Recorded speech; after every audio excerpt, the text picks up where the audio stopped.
Dari Arab itu Uni Emirat Arab dikembalikan Pak Wali ya? Dikembalikan kepada Uni. Alasannya apa Pak Wali? Karena memang pemerintah belum ataupun tidak menerima bantuan dari pihak asing, jadi kita kembalikan. Guys, pernah gak kamu ada di posisi lagi kepepet banget? Terus ada temen datang mau beri bantuan, tapi tiba-tiba ada pihak ketiga yang bilang, jangan dibantu, dia masih kuat kok. Padahal kamu sendiri udah mau pingsan. Nah, ini bukan cerita fiksi. Ini adalah potret yang lagi terjadi di Sumatera Utara. Kabarnya, bantuan dari negara-negara Arab kayak Uni Emirat Arab dan juga dari Malaysia dipulangkan alias ditolak. Katanya sih kita masih sanggup. Tapi di sisi lain, kamera warga menangkap pemandangan yang beda 180 derajat. Hari ini kita nggak mau ngehakimi siapa-siapa. Kita cuma mau naruh dua fakta di atas meja, terus kamu coba rakit sendiri kesimpulannya di kolom komentar. Let's talk. Kita mulai dari pemandangan pertama, realita lapangan. Banjir di Sumatera itu bukan cuma genangan air semata. Ini soal akses yang putus, rumah yang ketimbun, dan logistik yang macet. Kita dapat laporan, warga di sana harus jalan kaki berkilo-kilometer lewat medan yang super berat cuma buat mencari sebungkus nasi atau obat-obatan. Sekarang kita geser ke pemandangan kedua, ruang rapat pejabat. Di sini suasananya tenang, dingin,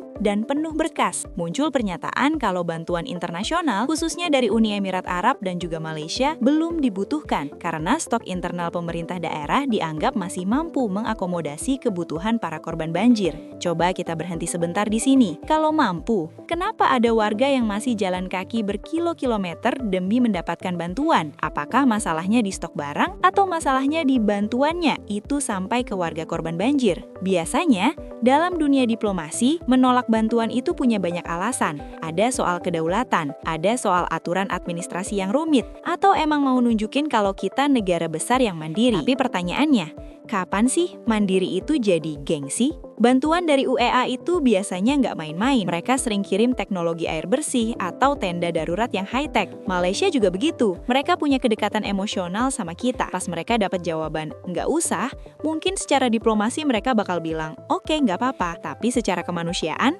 bayangin, kamu jadi donatur. Kamu dengar ada bencana hebat. Kamu siapin pesawat kargo. Terus pas mau mendarat, lalu kamu diminta untuk bawa pulang bantuan yang kamu bawa. Kamu masih mampu kok. Kira-kira apa yang bakal ada di pikiran mereka kalau masa depan kita beneran butuh bantuan lagi? Ini yang namanya investasi kepercayaan. Pemkot Medan dan pihak terkait bilang mereka masih sanggup. Oke, kita hargai rasa percaya diri itu. Bagus dong kalau negara kita memang sekuat itu. Tapi mari kita ajukan pertanyaan yang buat kita mikir. 1.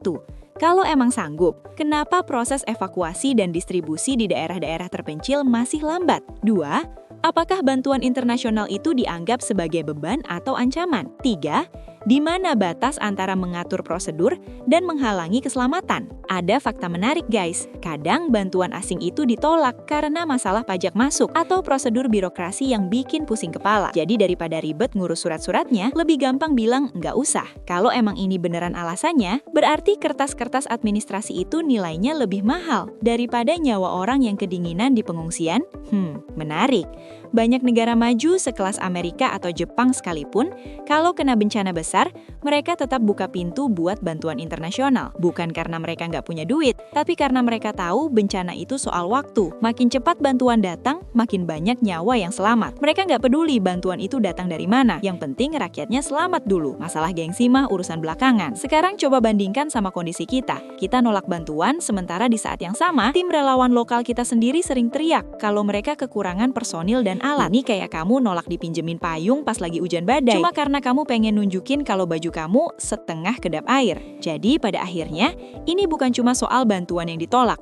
Ini soal gimana kita melihat sebuah musibah. Birokrasi itu harusnya jadi jalan untuk menolong, bukan jadi tembok yang bikin bantuan tertahan. Pas ada tangan yang terulur dari luar, dari sahabat-sahabat kita di Arab atau Malaysia dan tangan itu ditepis, sementara warga di lapangan masih berjuang, kita jadi mikir, sebenarnya apa sih yang lagi dilindungi? Nama baik atau nyawa rakyat? Karena buat orang yang lagi susah, mereka nggak bakal nanya makanan ini dari mana atau siapa yang kirim. Yang mereka butuh cuma satu, bantuan itu sampai ke tangan mereka secepat mungkin. Karena Karena di mata bencana, politik itu urusan nanti, tapi kemanusiaan itu harusnya sekarang. Gimana menurut kalian? Apakah kita memang sudah beneran sanggup menangani semuanya sendiri? Atau ada sesuatu yang lebih penting dari sekedar terima bantuan? Coba tulis pendapat kalian di kolom komentar ya. Jangan lupa like dan share video ini kalau menurut kalian fakta ini penting. Dan jangan lupa subscribe supaya tidak ketinggalan fakta wah lainnya.